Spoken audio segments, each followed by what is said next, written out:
આદિવાસી વિદ્યાર્થીઓને કે જેમણે જિંદગીમાં પહેલી જ વાર એક અનોખી ઉડાન ભરી અને તે સાથે જ તેમના સપનાઓને નવી પાંખો ફૂટી।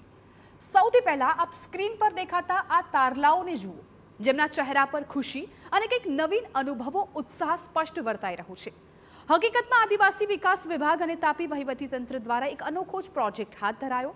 આ પ્રોજેક્ટ એટલે વિજ્ઞાન સેતુ તાપી કે તારે, અને આ પ્રોજેક્ટ અંતર્ગત જ આદિવાસી વિદ્યાર્થીઓ માટે એક ખાસ શૈક્ષણિક પ્રવાસનું આયોજન થયું હતું। આ શૈક્ષણિક પ્રવાસ અંતર્ગત તાપી જિલ્લાની 15 જેટલી સરકારી શાળાઓના વિજ્ઞાન પ્રવાહના 28 વિદ્યાર્થીઓને શ્રી હરિકોટા સ્થિત ઇસરોની મુલાકાતે લઈ જવાયા હતા। આ માટે આદિવાસી બાળકો જિંદગીમાં પહેલીવાર ફ્લાઇટમાં બેઠા। ડોક્ટર વિક્રમ સારાભાઈની 106મી જન્મજયંતિ પર આ કાર્યક્રમનું આયોજન થયું હતું।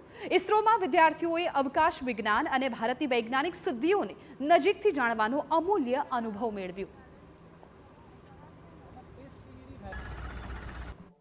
બહુ સારો અનુભવ તો ટીવીમાં જ જોવા મળતો, પણ આજે અમે ત્યાં જઈને રૂબરૂ જોયો તો બહુ જ સારું લાગ્યું। બહુ કંઈ નવું નવું જાણવા મળ્યું। રોકેટ વિશે, એનું લોન્ચિંગ કેવી રીતે થાય છે, એની બનાવટ કેવી રીતે થાય। ઇસરોની સાથે સાથે અમે મરીના બીચ ગયા, પછી બિરલા પાર્લામેન્ટ ગયા। અમે ત્યાં સફાઈ બી કરી મરીના બીચ પર, બહુ જ મજા કરી। ઇસ્રોમાં ગયા ત્યારે નવું નવું જાણવાનું મળ્યું। જે ટીવીમાં જોતા હતા હવે તે લાઈવમાં જોઈ આવ્યા છે। બહુ જ ઇન્ટરેસ્ટિંગ હતું। વિદ્યાર્થીઓએ ઇસરોના વૈજ્ઞાનિકો સાથે સીધી વાતચીતની દુર્લભ તક પણ મેળવી હતી, તેમજ વિજ્ઞાન, ટેકનોલોજી અને અંતરિક્ષ ક્ષેત્રે કારકિર્દી બનાવવાની પ્રેરણા મેળવી। પરત ફરેલા વિદ્યાર્થીઓ સાથે શિક્ષણ પ્રધાને પણ મુલાકાત કરી હતી। 28 વિદ્યાર્થીઓમાંથી 20 વિદ્યાર્થીનીઓ હોય। કુબેર ડિંડોરે નારી શક્તિને વધાવી હતી અને જણાવ્યું હતું કે આવનારા સમયમાં આ પહેલને આગળ વધારવામાં આવશે। 28 વિદ્યાર્થીઓ જે ઇસરોની મુલાકાતે ગયા, એમાં મારી 20 તો મારી દીકરીઓ છે। એ ગૌરવની બાબત, મારા સમાજ માટે ગૌરવની બાબત છે।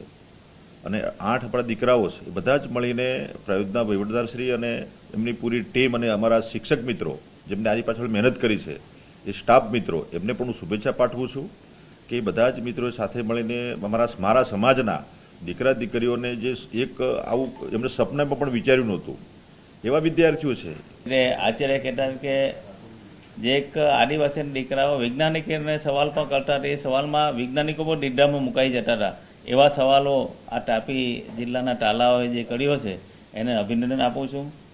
કારણ કે એમને પોતાનો બી અનુભવ કર્યો છે। કાયમ માના ચોખાના રોટલા ખાવાવાળા દીકરા દીકરીઓ આજે પ્રથમવાર દીકરા દીકરીઓ ઢોસા પણ ખાવાનો અનુભવ ત્યાં લીધો છે। એટલા માટે પણ એ લોકો ખુશી વ્યક્ત કરે છે।